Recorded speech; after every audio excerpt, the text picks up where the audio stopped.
me just add my own welcome to all of you joining us for today's online conversation on curbing the culture war with Yuval Levin and Brandon Vaidyanathan.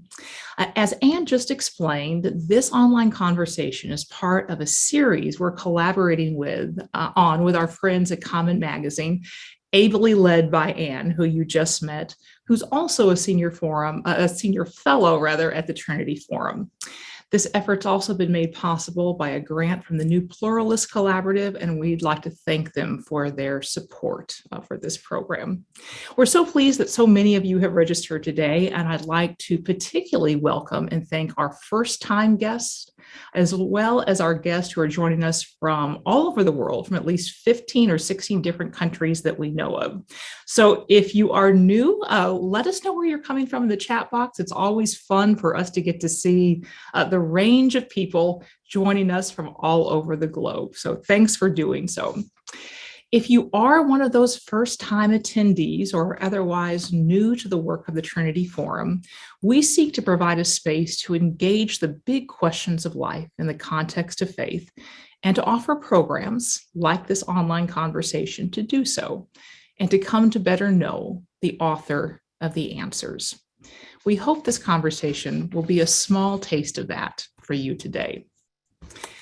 As Anne was mentioning, it seems increasingly undeniable that one of the most urgent civic and spiritual crises we face is that of loneliness and division, which has led to ever-growing numbers of us feeling alienated, angry, and adrift.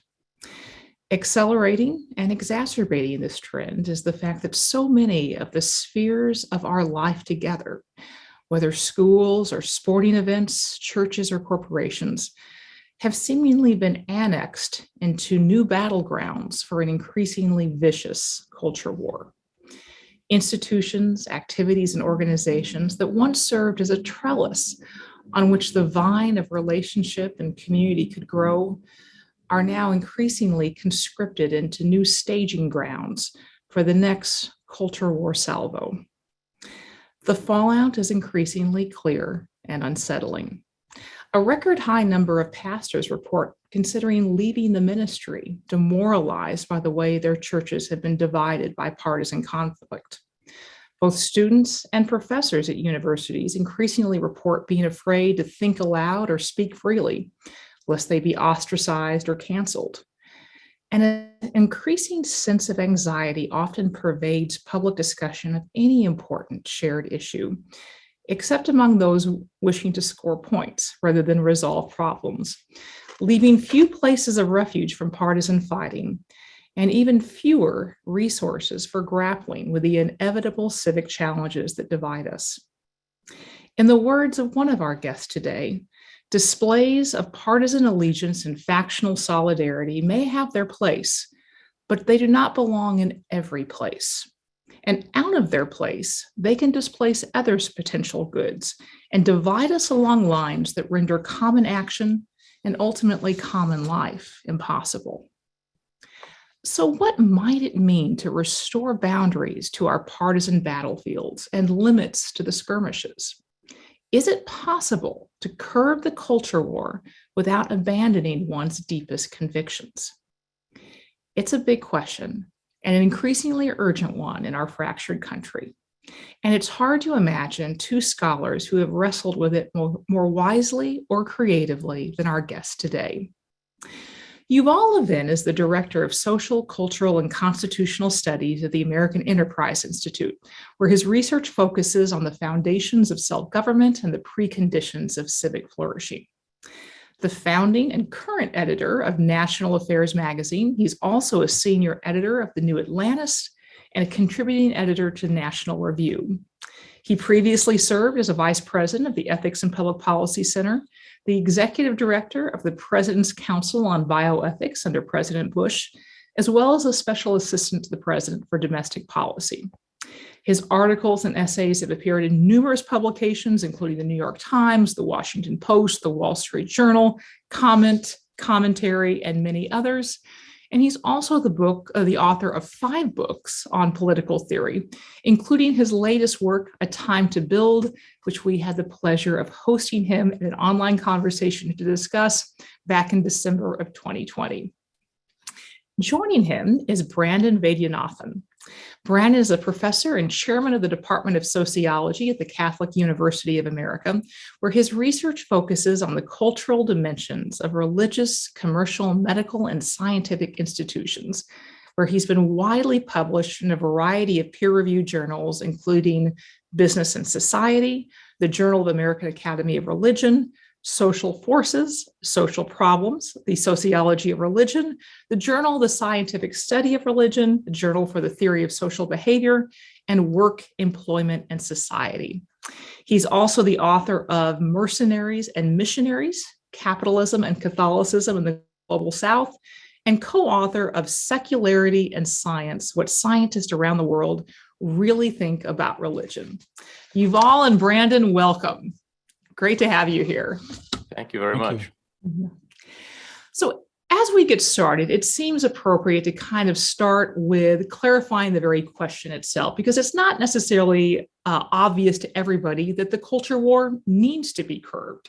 There are many people who have a very laudable and understandable commitment to justice, to trying to pursue what is right, good, and true, and to seek to live out their convictions in a coherent way across all spheres of their life. But at least one of you has actually made the point that totalizing our tribal conflicts and our cultural wars actually reduces the likelihood that we will wind up in a just or humane society. And so, Yuval, I'd like to sort of start with you in asking, does the culture war need to be curbed? And if so, why? Well, thank you very much, Sheree. I appreciate the question and the invitation and everything that Trinity does. And I'm very grateful to be part of this conversation, thanks to Comment, and to be in the same issue with Brandon, who is an intellectual hero of mine, too. I think the question is an important question, because to say that the culture war needs to be curbed or constrained is not to say that it is not important or that it doesn't take up crucial, critical questions. Some of the deepest moral and ethical questions that our society confronts present themselves when they enter politics as what we would call culture war questions, maybe dismissively calling them that. And that's not to say that they don't matter. They do matter. The question is, though, how does our society, an often divided and always pluralistic society, take on these kinds of questions in ways that enable us to live together? The premise of our kind of political order is that people won't always agree. That's really, in a sense, what makes us a modern liberal democracy. We don't begin where a kind of classical Greek polity might have begun, with the premise that there's going to be moral consensus. And the question is, who has the authority to establish it? Our premise is there's not going to be moral consensus. And the question is, how do we then live together? Now, there are some issues where we do require consensus. We have to believe that we are all created equal if we're going to live in a society like this. Otherwise, you reject the basic founding principles and premises of our society. And some of our culture war debates are about that, and those have to be fought out, and they have to be fought out in almost totalizing ways. Maybe we don't want them quite totalizing, but it's right that they be dominant as questions of the day. Most of what we argue about isn't really about that. It's not that fundamental. It is about questions of how we prioritize our moral principles. It's questions about how we apply them in particular circumstances. And as much as they matter, it's still important that we can continue to live together as citizens, as neighbors and friends, even when we disagree, so that we can work out our differences. Because another premise of our politics is that we resolve differences by accommodation. That's the nature of our political system. We don't fight to the death. We find ways to answer problems, to meet needs while living together. And the ways by which we do that require an enormous amount of accommodation and compromise. And in order to do that, we've got to make sure that we don't see each other as enemies. And we are not enemies. The people that I disagree with about some of the most important culture war questions are not my enemies. They are my fellow citizens. And if I can't see them that way, then there is no hope that our society can hang together. The danger of a totalizing culture war is that we stop being able to see people as our neighbors, and that instead we understand our society is divided into two camps. And everywhere we go, not only in the political arena or in arenas of cultural debate, but in our work lives, in our neighborhoods, in our religious institutions, in our schools, in our communities, everywhere we go, we see two teams. And the only question we have about other people is, are they on my team or are they on the other team? That ultimately makes it impossible for us to address precisely the kinds of problems that the culture war is all about. And so I do think that it's really essential that we see that these debates have their proper place and their proper character, and that there are also places where they don't belong, and there's also a way of engaging in them that isn't the right way. And so we have to think about distinctions. We have to think about drawing boundaries. And, you know, I really love the way that Brandon's piece takes up this question from another angle, because it forces us to see that we need ourselves as individuals to be coherent, to be morally coherent whole persons. And yet we also need to see that there are times and places in our lives that require different kinds of modes of behavior. I would almost say the difference is between who am I and what should I do. To the question of who am I, there has to be a coherent answer. The question of what should I do is a contextual question. And it is the right thing to do actually is different in different parts of our lives. And living with those two facts at the same time is part of the challenge of living in a free society. Yeah. Brandon, I want to give you a chance to jump in there and elaborate. Oh gosh, yeah, thanks. Well, I mean, it's such an honor to be here, such an honor to share the stage with Yuval, and I'm sorry we're not able to do this in person, but I'm glad everyone who was sick is now feeling better. Yeah, this is a really a challenging issue, and I think that part of the challenge is for a lot of us, we have internalized scripts that we are not really on the same stage. We're not part of the same team. This is the idea that we are fellow citizens, that we're not necessarily going to agree, but we have to figure out how to live together.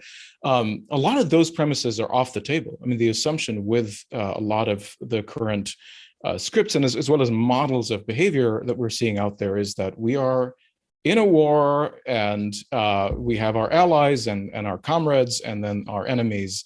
And if we don't fight to win, we're going to lose. And there's really a palpable sense of pressure, both on the left and the right, that we're seeing that we have to fight to win. And the louder voices that get more airtime and sometimes the presidency are modeling for people. I think this sort of framing of things as really absolute, as you have to choose what side you're on. And that makes it really challenging, I think, to figure out what it means then to live together as citizens. How do we look at each other?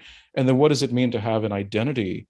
Who am I if my identity is contingent on taking this sort of stance, right? So that's, yeah. That's a fascinating point. And you write in your article a lot about the fact that we are in a societal identity crisis in many ways, that there's a growing sense of fragmentation among individuals and a loss of connection.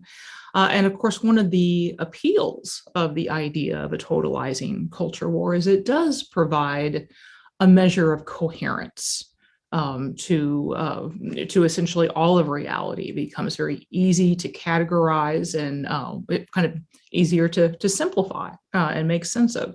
And Brandon, I'd love to hear your thoughts on the link that you see between the loneliness and fragmentation we're currently experiencing and our attraction to culture warring. That's a good question. Yeah, I mean, I think there's a sociologist, Ann Swidler, who talks about what it means to live in settled and unsettled times, and what that does to us in those contexts. And we're living in, I think, some pretty unsettled times. And her argument is that in these sorts of unsettled times, what drives our action is not traditions and mores, and this is how things have always been, and so that is typically in most societies, that's how we operate. We're driven by just the force of habit and tradition.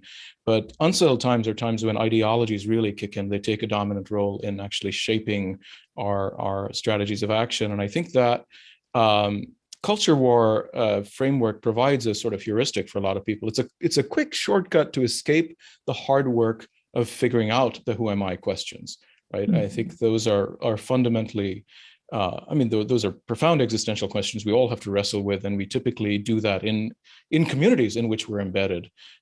They can, help us to. The richness of religious traditions in particular is that they can help us to plumb the depths of those questions. But even, at university and liberal arts education, and there are lots of other kinds of spaces in which those things can be cultivated. But I think that even those institutions have been derailed from helping us pursue those questions, right? So I think the challenge, now with the erosion of various associational forms that we used to be embedded in, the loss of small communities, religion, all those sorts of things, I think pushes us towards forming tribes in, particularly through the internet and social media, and those are tribes in which they become echo chambers rather than spaces in which we can really pursue the richness of these deep questions that have been guiding humanity for millennia.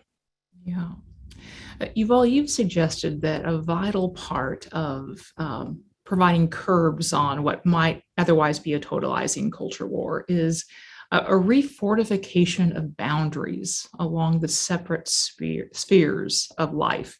And would love to hear you talk a little bit more about what that means and what kind of boundaries we need. Yeah. Let me do that by building a little bit on a couple of very important points that Brandon just made. I think that it's crucial to see why we think about what we've been calling the culture war questions in terms of winning and losing. And the sense that we have to win is an understandable sense, because in one respect, the questions at issue are very profound and important. They are literally, how will I be able to raise my children? Maybe the most important question that most communities and most people face in their lives is whether you'll have the ability, the opportunity to raise the next generation up in light of the truth as you understand it.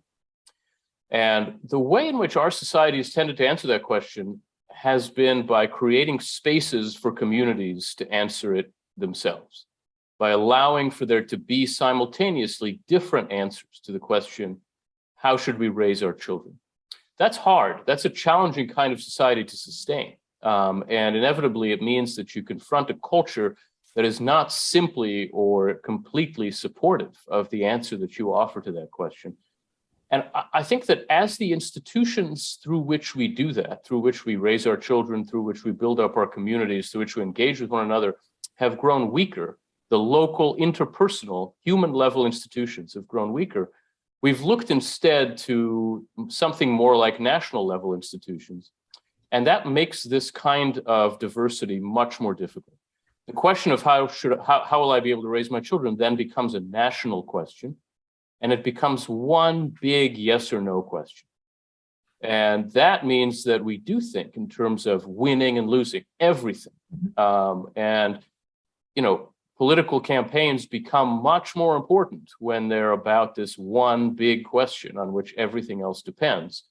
And so that kind of totalizing tendency is very, very hard to resist. It becomes the fight we're engaged in. And it's hard to see that the way out of that is not to win that fight, which isn't going to happen. The way to do that is to rebuild the structures that allow us to answer that question in different ways in different parts of our society.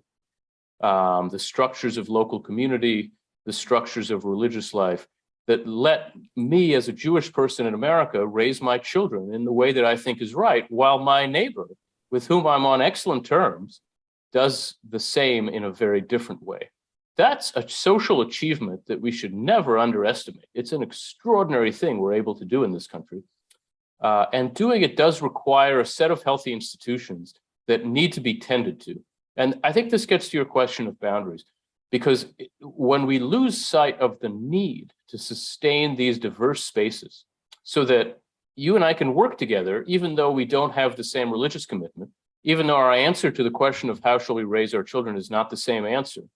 We can not only work together, we can be friends. We can do a lot of things together in American life. And the reason we can do that is that there are some boundaries, that in order to enter one arena of our society's existence, we don't have to offer proof that we're on the same team in another arena. It just doesn't work that way.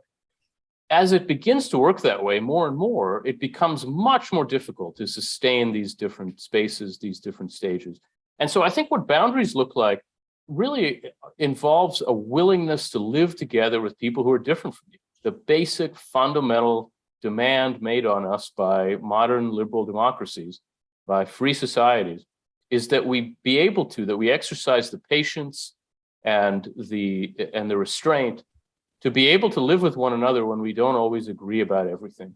And that means that at work, we don't make religious and cultural questions the tests of who gets promoted and who gets in and who is left out. That means that at school, we have a lot of tolerance for different points of view. And the purpose of that is not some, just highfalutin, nice sounding words about civility. The purpose of that is precisely that we are actually able to live our lives in the way that we believe is necessary in accordance with our deepest moral commitments. It's so that I am able to raise my children in the way that I think is demanded of me. And I think seeing that is hard. It's not obvious. It's not self-evident. And we're living in a time when we have to articulate that fact, when the case for pluralism of this sort, not just as a way to be nice to each other, but as the only way to ultimately sustain our ability to meet our foremost obligations, that case has to be articulated. It has to be made in different arenas, in different ways, in different moments. And right now, to say we're failing to make it would be an understatement. We're practically forgetting it altogether.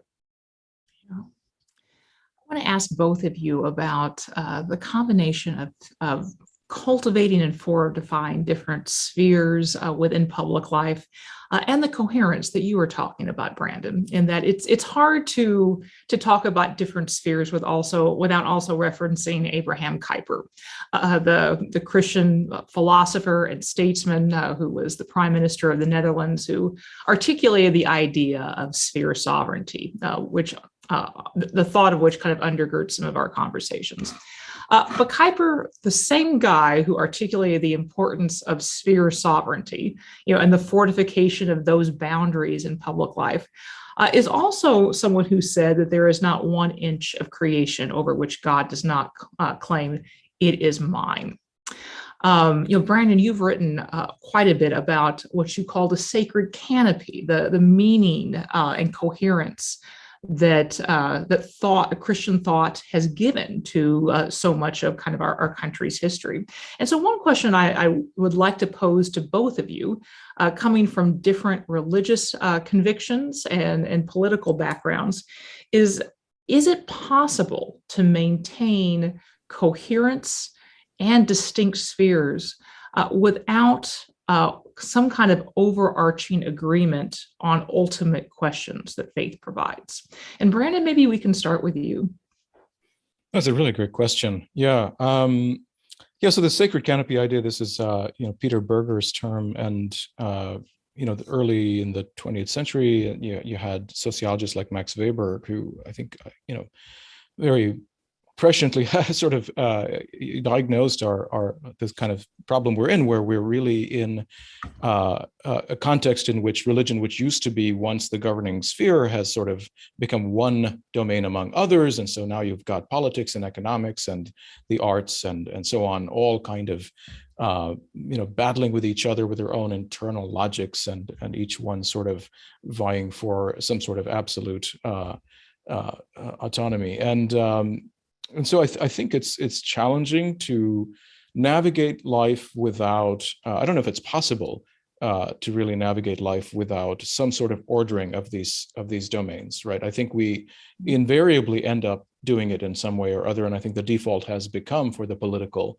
to become the ordering sphere, even in our faith communities for most people, right? So you are first of all, a conservative or a liberal, and then secondarily a Christian or other, whatever tradition you're in. But then it's also navigating that the boundaries between those spheres is challenging. Can I read you an example? This has been something that just, I came across it a couple of weeks ago. It was going viral on social media, and it's a short account by a Jewish lawyer, and I was really struck by it because it resonated so much with the narratives of these professionals I had interviewed when I was doing my research. And so his name is Eli, and he says, "Today I finished family dinner. I ran to my desk to catch a Zoom call, and as the video came on, I realized I was wearing my kippah, right, a traditional Jewish head cover, and I instinctually pulled it off my head and stuffed it in my pocket. I grew up wearing a kippah. As a child, I knew it was intended to remind me to uphold a higher set of ethics, morals, and standards. And as a teen, I attended public high school and wore a kippah openly. But when it was snatched off and a swastika was carved in my locker, I pulled it off my head and stuffed it in my pocket. When attending university, I was advised not to wear a kippah. Do you want to draw attention to yourself and have your grades impacted? Grades were too important to me, so again, I pulled it off my head and stuffed it in my pocket. In law school, many of my Jewish classmates and I did not wear kippahs, fearing rising anti-Semitism and incidents of hate on campus. Once again, I stuffed it in my pocket. And thus today, after my Zoom meeting, I walked out of my office and my son Arya said, "Daddy, where's your kippah?" I said, "I don't wear it for work." He said, "Why?" I was quiet for a while and said, "I don't know." But I did know. I know that I was scared. I know that I'm scared that my Jewishness will impact my career and professional ambitions. Scared that people will see me as different, scared that it will draw ridicule and unwanted attention, scared to write this post, and so on. And then he goes on to say that he's making this resolve now to wear his kippah, right? So a few things that come to mind. It's very clearly, you can see the kinds of scripts he had internalized as to why these domains had to be kept separate, why he could not really integrate them in the way he wanted. He saw these models, these other lawyers who were, okay, to get ahead, you got to be like these people. They don't wear kippahs. I'm not going to wear one.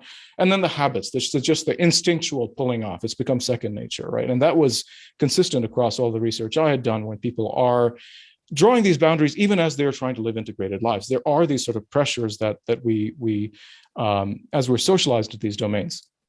So Eli, what he wants is inner freedom, right? To be able to make these choices and live his faith more coherently. He wants tolerance. So it's not just an internal thing, but there's also an external request for some tolerance. Sort of don't discriminate against me. Don't paint swastikas in my locker.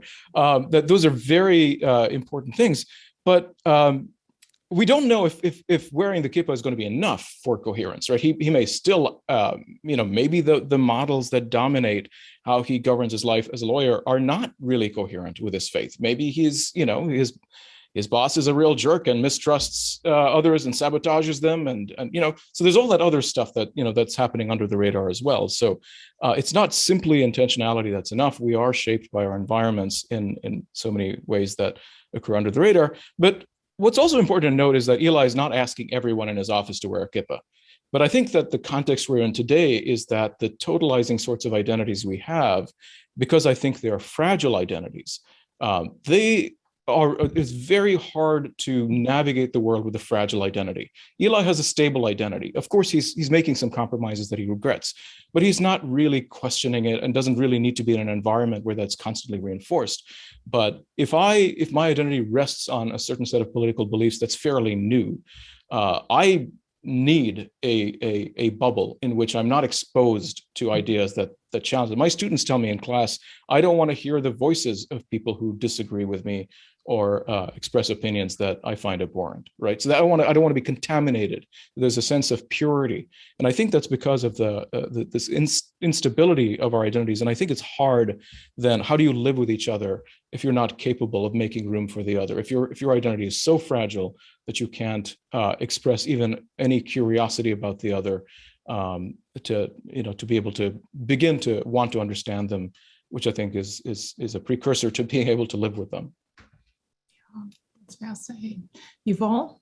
I think it's wonderfully well put, and maybe to use the example, to stretch the example a little bit, I think that we should want to live in a society where that lawyer can wear his kippah at work, and not to live in a society where he would wear, say, a Make America Great Again hat or a Joe Biden cap at synagogue.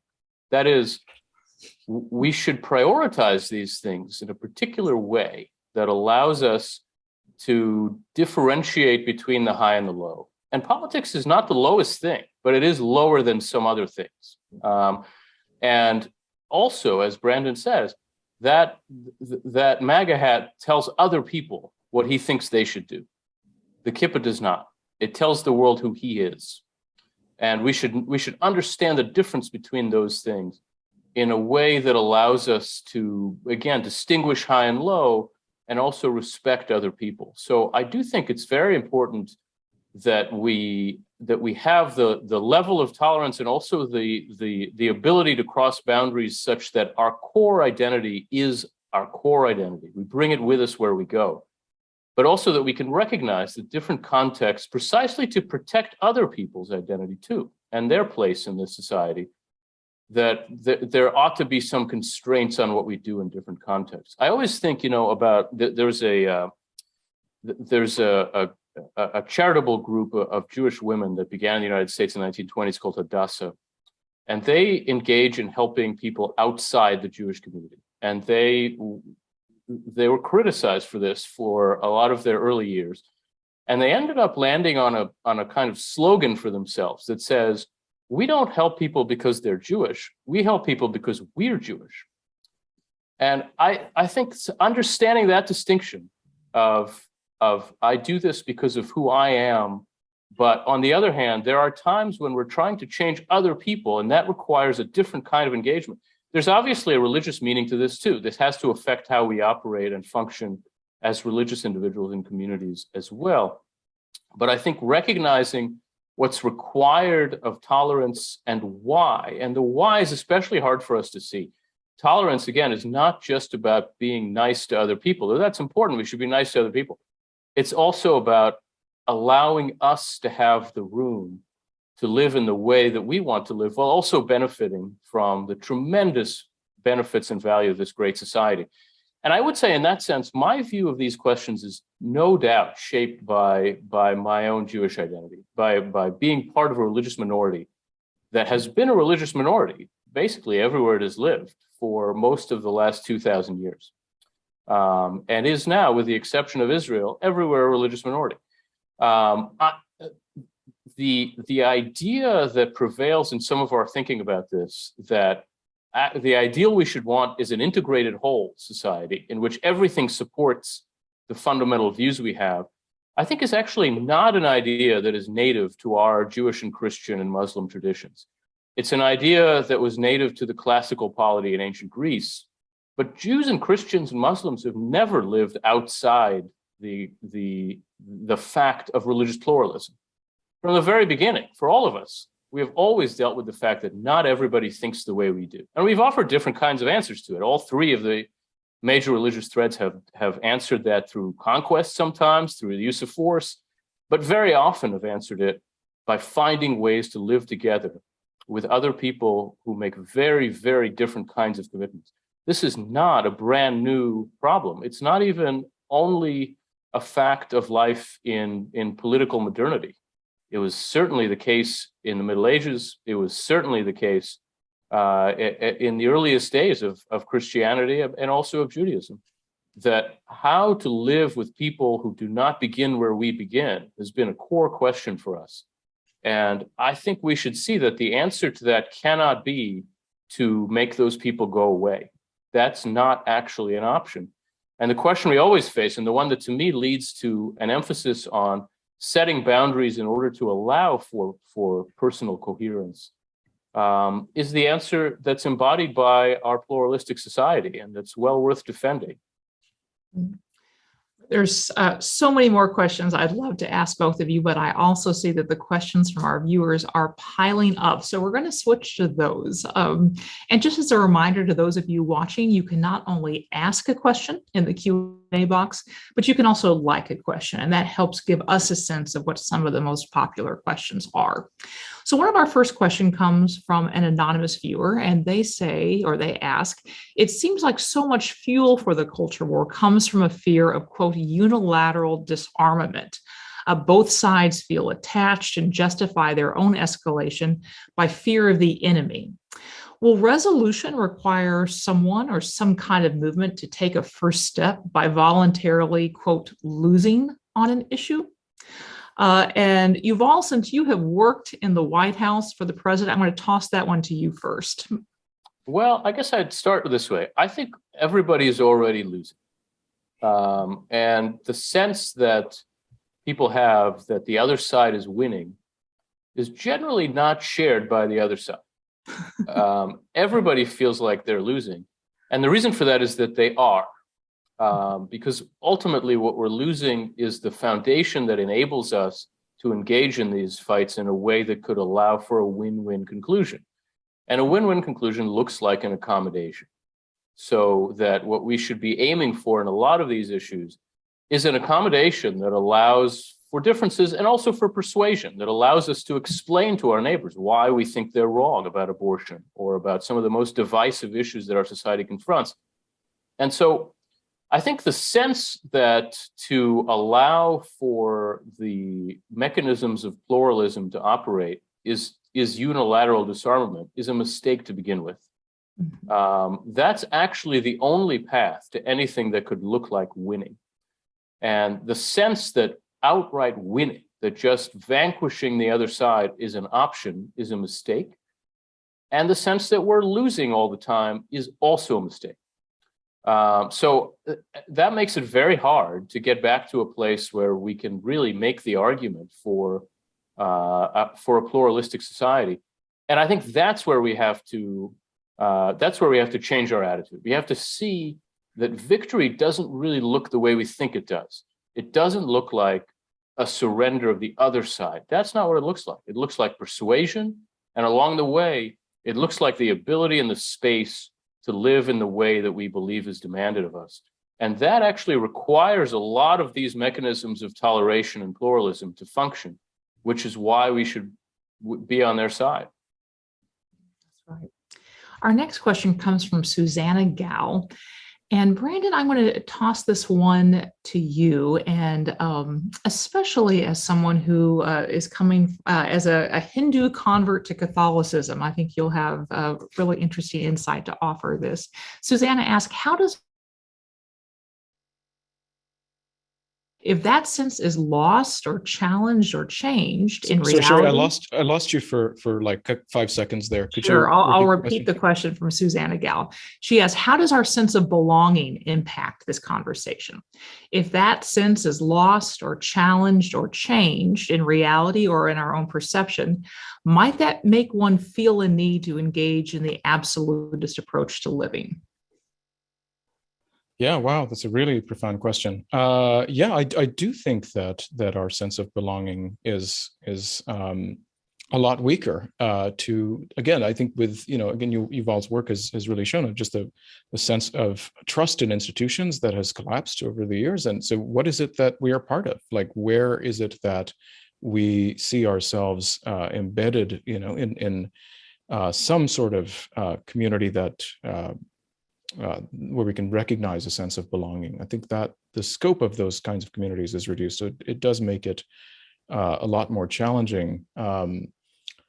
I do think that, so even in faith communities where typically one would find such a sense of belonging, it's harder for the younger generations. You're seeing now with just the disaffiliation of younger generations that sense of belonging has been eroded. I'm not really sure what it would take to rebuild trust in and so a lot of, I think part of the challenge is whether it's workplaces or faith communities, a lot of the erosion of trust and the loss of a sense of belonging has been because of betrayal, a sense that these institutions have betrayed me, they've done wrong, whether it's Catholic priests molesting children and bishops covering it up. How do I belong to this institution after what they've done, right? So that it's going to take a lot of work. It's going to take a lot of work on the part of those institutions to rebuild trust.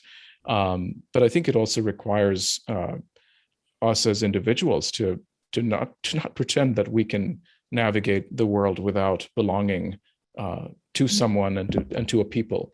But how do we do that without making those forms of belonging turn tribal? I think that because it seems like that is what's growing is I belong to a community that is fundamentally defined by being against those people, right? And that's the challenge is, how can I see myself as belonging to my enemies in some way?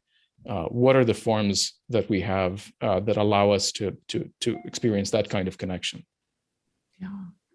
Yeah, a related question comes from Indra Klein, and Yuval, I'll throw this your way. Indra asks, is the loneliness and mistrust that are inherently part of the culture war related to the fact that so many people feel overlooked or undervalued as a result of demographic change, amalgamation of ethnicities, and shifting to a more tech-driven society? Well, it's a very profound question, and there's a lot wrapped up in it. I certainly think, broadly speaking, yes, these factors are a big part of what it is that's changed in our society that has left people feeling disaffiliated, disconnected. I think change and the breakdown of familiar norms and practices and habits has a lot to do with why and when people feel isolated, people feel lonely. The structures of affiliation that allow us to feel like we're part of something break down in the face of social change. And that makes it very hard for us to feel connected, to feel stable. I also think that the demographic point is an important point. I said before, I think some of the way that I think about pluralism has to do with understanding myself as part of a minority community. I would say to my neighbors now, whoever they are, that they are also part of a minority community. That is, sometimes there are majorities in American politics, but those are coalitions. And coalitions are formed by compromise and accommodation. So we could form a majority around a question we agree about, but that doesn't ultimately mean that we are a majority. And part of the core insight that's always driven American political development, really best articulated still to this day by James Madison, is that this society is best understood as a collection of minorities, and that this is a good thing. That it's a good thing because a society that is a large majority and a large minority is a society at war, where being part of this group or that group is all you are. But a society that understands itself as broken down along different kinds of axes, where there are shifting majorities, and sometimes you win and sometimes you lose, that's a society where people are more likely to be invested in the infrastructure of pluralism. And I think that is the kind of society we are. The danger of the culture war in that sense is that it leads us to see ourselves as part of a society that just has two parts. We're either this one or that one. And again, that means everything comes down to an all or nothing sort of question. Do we win or do they win? Mm-hmm. We should want there to be more questions. And so I think in that sense, some of the fragmentation of modern life certainly has to do with why we feel more disconnected, why we feel more alienated and lonely. But that can't mean that the solution to that is to define ourselves by these two broad political tribes. What it has to mean is a rebuilding of institutions that are near at hand, at the interpersonal level where we most deeply define ourselves, so that these communities that sometimes form coalitions can function for us and can allow us to feel like we are part of something that's close to us, that actually consists of our neighbors, that actually consists of people with whom we share in common a way of life and not just a set of abstract political beliefs. And that, again, that allows us to be recommitted to that infrastructure of pluralism. And I think that's where the danger is now. That's where the threat is. It's what we've lost. Yeah, that's great. So our next question comes from Mira Bola. Brandon, I'll toss this to you. Mira asked about the realities of many people in the U.S. And she asked if there is a side that has historically been fighting to win its superiority by all means, how can other small groups maintain a sense of safety, emotional balance, when their histories still echo in the ears and hearts of their descendants? Yeah, it's a very challenging question, right? And I think this, I don't have an easy answer to this issue, right? And I think it's part of the challenges and especially now, I mean, in the last couple of years, I think this question has really been intensified with, since George Floyd and so on. I think so. It's really, I think part of what it's going to take is going back to that question of belonging, some way of assuring people who feel that they have been, instead of welcomed more deeply into the fabric of this country, ostracized even more, right? So how do you convey in that context that we are together in this, we're fellow citizens, and you belong, and rather than sort of a sense that the dominant culture is out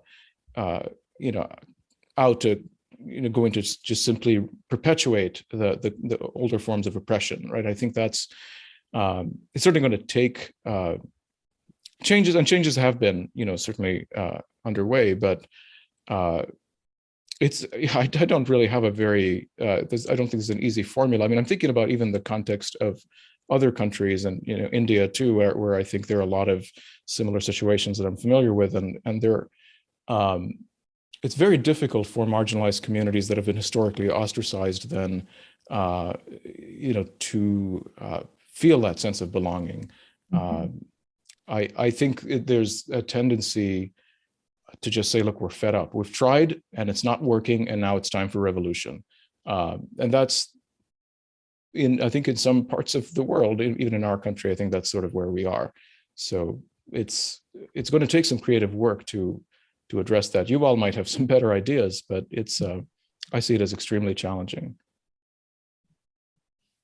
Yeah, no, I can only share that sense. I mean, I think that one advantage that we sometimes have in America is that our ideals, the ideals we're failing to live up to, are actually pretty high ideals on this front. And they do offer an object of belonging that speaks to exactly these kinds of anxieties and worries. They tell us that what we believe together is that everybody is equal under God. And not every society has that kind of ideal to look up to, and we should always try to use that as a source of strength, and the best American leaders have, so that even when speaking to a society about what it is doing wrong, Martin Luther King can stand in front of the Lincoln Memorial and say, we're actually supposed to be better than this. That is a way to draw people together, to say we all belong to something, and some of us are failing to live up to it. It's not a solution, but I do think that we should look for where our strengths are, and a lot of our strengths do lie in the aspirations we have, in what we would like to be, or at least we say we would like to be. We should, we should take ourselves seriously and think about what it would mean to actually strive for that level of commitment to equality. Yeah.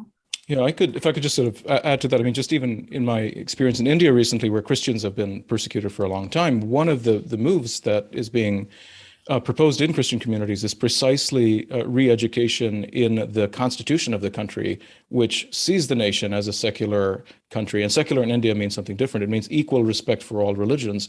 So the idea is, by helping Christians to recognize, look, we are part of this country. Even if you are being told you're a third-class citizen, that's not right. You are part of this country. So, I mean, calling, both dominant cultures as well as minority cultures to share in this sort of common ideal, I think is really crucial. That's great. So a question from Spencer Bradford: how much of the diminishment of tolerance in the culture wars is connected to the emergence of new forms of power, such as social media or academic associations, and new institutions for which we're still figuring out how to harness their benefits while limiting the impact of their power for intolerant reactions?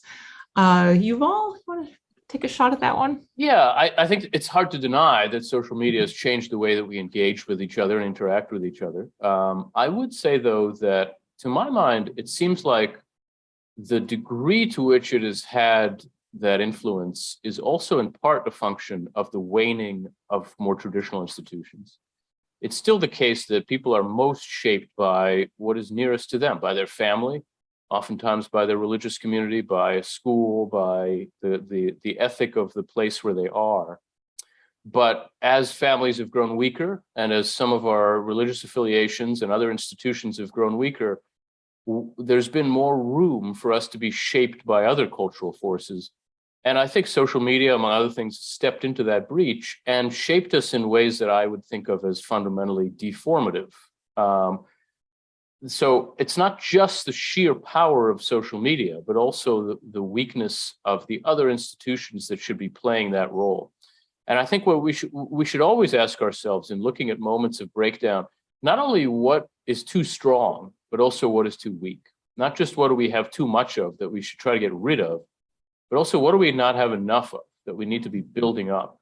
And to me, that is really an argument for thinking again about the core institutions of civil society and family and community, because their weakness is part of the reason why these other institutions that were never intended to be character forming have become character deforming. That's right. I want to combine two questions and toss them off to both of you. So first, a question from Mark Bridgham. And Mark asked, what gives you the most hope that we might find a way out or a lessening of the culture wars and return to or a re-strengthening of the boundaries and norms you've described? As well as a question from an anonymous viewer who says that it's easy to watch a conversation like this one and then walk away and immediately lose hope because of the circumstances around us. There's so much suffering that we're exposed to on a regular basis. How do we work to retain hope in times like this? So essentially, what gives you hope and what should we do? Brandon, maybe we can start with you. Wow. Well, I mean, I do think there are, so forums like this, I think, are great. I mean, even the RPC, the forum like Comment Magazine to communicate that there are alternative voices to the culture wars, I think is really crucial. In my piece, I wrote about mimetic models, right? We are really creatures of imitation. We need to see other models of being together in society, and they have to be visible, right? The models that are out there that are appealing to a lot of people, I think I think part of it is incentivized by the ways in which mass media profits immensely from pitting us against each other. And so it's a formidable challenge to make more visible other models of being together, of living together, and I think so that I think the existence of initiatives like Braver Angels or Heterodox Academy or even conversations like this, I think gives me hope. I wish I knew how to do this at scale and to make it more appealing. I do think we also have to take some personal initiative to reach out to people who are politically very different from us and figure out what can we do together. I don't think the dialogues that need to happen around politics. I think they should happen in friendship, where we're about something else, part of some other community, whether it's a faith community or something else. But I think finding places where we encounter those who are different and hold different opinions and recognize not just their humanity, but their ideals. What do they aspire to? What are their joys and their hopes and their pains? I think rediscovering each other in that way is really crucial. And we have to, I think, be responsible individually for taking those steps. Yuval. That's a tremendous answer, and I can't imagine that I can add to it. I'll just try to subtract only a little. I think that the only thing I really would add is that part of my hope is rooted in the fact that people are not satisfied with this situation. That pretty much everybody recognizes that there is a problem to be addressed here. No one is just thrilled with how the life of our culture is going. And that means people are open and looking and asking, what could we be doing differently? It doesn't always feel that way, but I think that a lot of us are just looking for a different and a better way. And I think what's important about both of those questions that you combined is the emphasis on hope. Hope is a very important way to think about a moment like this. And I would distinguish hope from just optimism, from just a sense that things could be fine. I think of hope as a virtue, right? Hope lives between despair on the one hand and a kind of presumption on the other hand. It lives between the notion that nothing could work out and the notion that everything is going to be fine. Both of those notions drive you toward passivity. They just say, it isn't up to me. It isn't up to me and we're lost. It isn't up to me and don't worry, everything's fine. Hope says it is up to me, and I'm up to it. Hope says the resources are there to find our way forward. That if we participate in our own salvation, it is possible. And I think that is the right way to think about the kind of moment we're in. It's actually the right way to think about every moment. And so it isn't really, that's not an analysis of this situation, but of the human situation, where I think hope is the right response to the kinds of challenge we face. There are reasons to think that hope can be repaid. And what it demands of us is action in the name of improvement and strengthening and rebuilding. And I think this is a time for exactly that kind of action. Yuval and Brandon, this has been such a pleasure and a joy to get to talk with you both. And in just a moment, I'm going to give each of you the last word. But before that, a few things just to share with all of you watching. First, immediately after we conclude, we'll be sending around an online survey. We'd love for you to fill it out. We read every one of these. We try to incorporate your suggestions into making these programs ever more valuable and enriching. And as a special incentive for doing so, if you do fill out that survey, we will give you a code for a free Trinity Forum reading digital download of your choice. We have over 100 different titles, and there are several that pertain directly to the conversation that we have just had, including the Federalist Papers, Children of Light, Children of Darkness, The Long Loneliness by Dorothy Day, Democracy in America, and several others. So we hope that you will avail yourself of that opportunity. In addition, for those of you who have signed up for the breakout group discussions, they will happen immediately after we finish up this webinar. Just exit as you normally would and then click on the link that you have been sent. We'll allow a minute or two for everybody to gather before getting started. And if you have not participated in these breakout discussion groups, we'd warmly welcome you to do so. We found that they're a wonderful opportunity for people not only to get to meet each other, but to go much more deeply into what's been discussed in a spirit of hospitality and community. Moreover, as Ann Snyder mentioned at the very outset, tomorrow we will be sending around an email with a link to the video of today's webinar. And we'd love for you to share that with friends, start conversations and the like.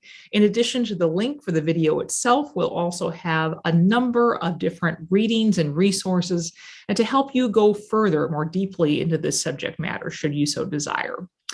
In addition, we would love for you to get involved with the Trinity Forum Society, which is the community of people who share and want to further Trinity Forum's mission of providing a space for the best of Christian thought leadership in the public square. There are many benefits to becoming a member of the Trinity Forum Society, including a subscription to our quarterly readings, along with our daily What We're Reading list of curated reading recommendations, which I'll note includes an article from Yuval Levin in today's New York Times, which headlines, I believe, are what we're reading for today. In addition, we have some special benefits for those of you watching.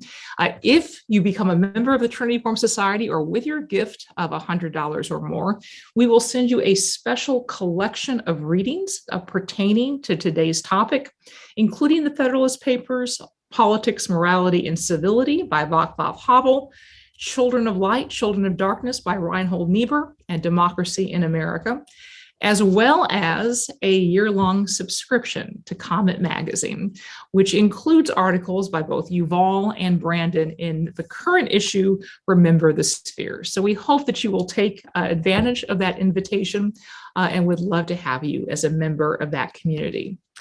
Next Friday, June 10th, we'll be hosting our next online conversation on reading in community with Matthew Lee Anderson, who is the founder of 100 Days of Dante, the world's largest online Dante reading group, along with classical educator Anika Prather. And you'll be able to register for that in the chat feature. There should be a link there for your use. Finally, as promised, I wanted to give the last word to Brandon and Yuval. Brandon? Gosh, well, thank you. I've been really honored by just this opportunity, and it's been such an edifying conversation. I guess the one word that comes to mind after Yuval was talking about hope was was what makes it worthwhile to persevere and to rebuild our institutions. And one of the things that strikes me is beauty, that there is a lot. I think in Yuval, your work, you've talked about really how much progress we've made in terms of over the past couple of centuries in our country in terms of really discovering I think ways of being that we've made mistakes, but there's also so much I think we've uncovered that really keeps us able to live more coherent lives, and I think recognizing really the beauty in our humanity is very critical, and that's especially as we're tending to in these times of culture war, take these sort of yes/no types of positions. Staying open to the beauty of the humanity of the other, I think, is really critical, and finding ways to discover that. I've a new initiative in which I'm interviewing people of various political stripes and trying to explore what they find beautiful across a variety of domains. So interviewing a very conservative poet and then a very liberal cocktail bar owner. And for me, it's been really edifying to recognize in people who are very different things that educate me about my own humanity. So I think there may be something in Dostoevsky's claim about beauty saving the world in these times. Yuval.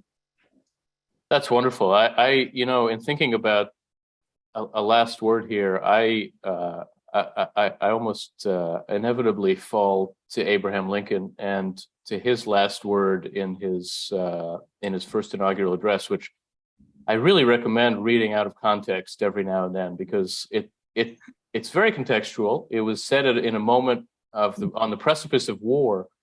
But here's what he said. This is the last paragraph of his inaugural address. He says, "We are not enemies, but friends. We must not be enemies. Though passion may have strained, it must not break our bonds of affection.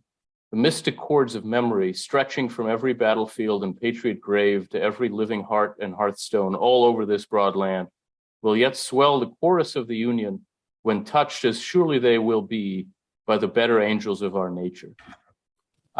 I don't know if there is a bad time to read that, but this is a very good time to read that.